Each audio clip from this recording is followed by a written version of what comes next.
last couple of sound bites, we've been creating major chord shapes using a method that helps us keep track of the intervals in the chord shape. With this as a base, it's relatively easy to convert any of these shapes to their minor counterparts. Music theory tells us that to convert any chord from major to minor, you simply flatten the third. So if we start here with our backward diagonal major chord rooted on the 6th string, we identify this as the third. Remember, the third is almost always one string up and one fret back from the root. So to turn this chord from major to minor, we simply take this finger down a fret.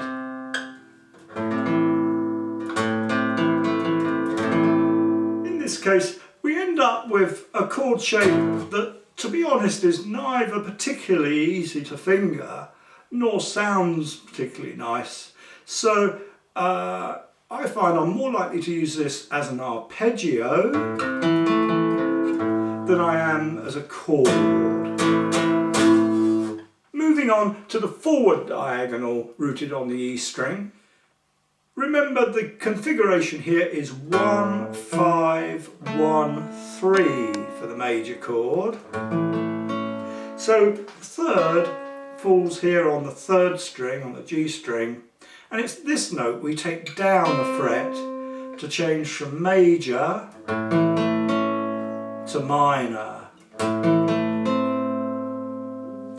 And this gives us the familiar E-shaped, E minor shaped minor chord, which we can of course extend to all 6 strings as a full bar chord shape. From the 5th string, the backward diagonal is again a little awkward to finger as a chord. Here we have a major shape, really a movable C-shaped chord. And our third is here on the D string. Again, one fret up, one string up, one fret back from the root. So it's this note we take down to here to make our minor shape, and you can see that that, if anything, is even harder to hold down as a chord because of this gap here to the pinky.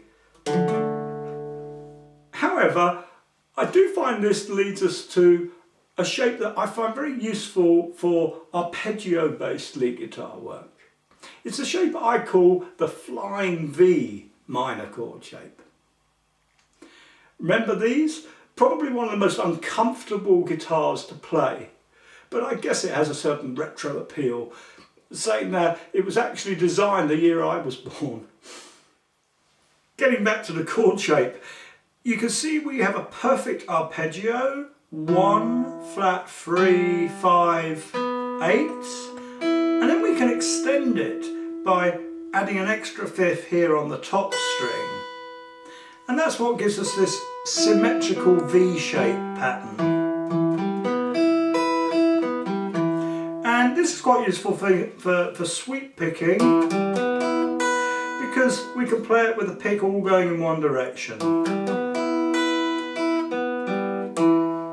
Moving on to our forward diagonal shape rooted on the A string, our major shape looks like this.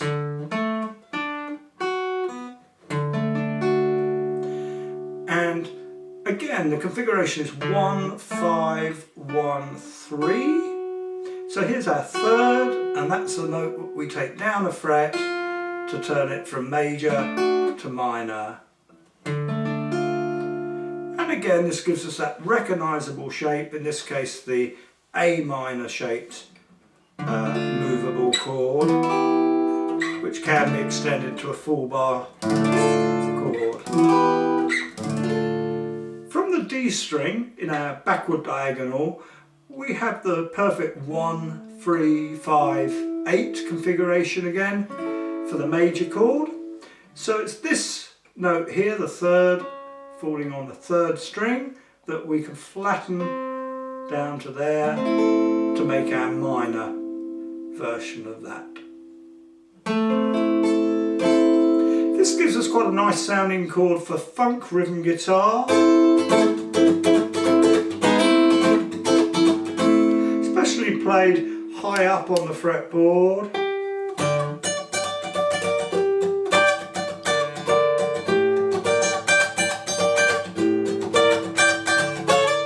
Here's the forward diagonal pattern from the D string.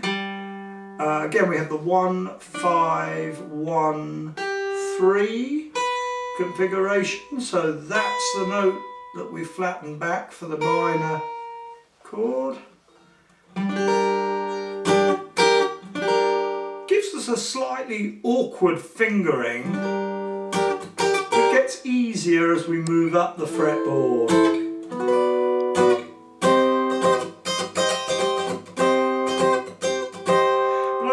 The sound of this chord, I think it's got quite a nice sweet sound, so I do find myself using it on occasions. The simplest way to remember it is to think of it as a D minor chord shape, a movable D minor.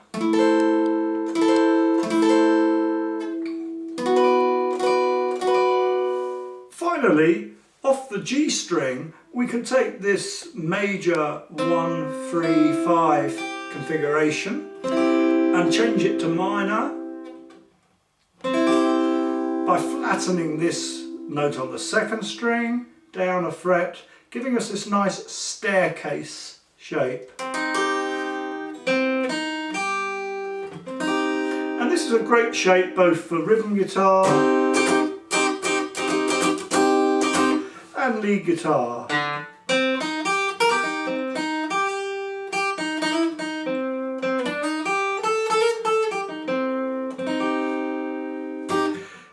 Think of it really as the top part of the A minor shape, the movable A minor shape.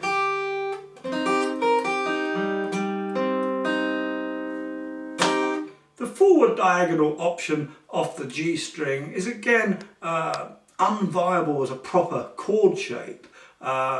We've got our 1, 3 and 8, or 1 flat 3, 8 for the minor. But with no fifth in there. We can't add the fifth because it would be there on the same string as the third. But I do find myself using this arpeggio pattern, and that's played by sliding this flatted third on the second string up to the fifth on the second string, and then we can go across to our octave note there.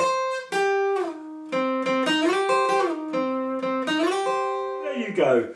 Hopefully you'll be beginning to see just how useful this approach to building chords is when it comes to developing ideas both for lead and for rhythm guitar. In the next soundbite, I'll wrap up this subject for now by taking a look at how we can build dominant seventh chords.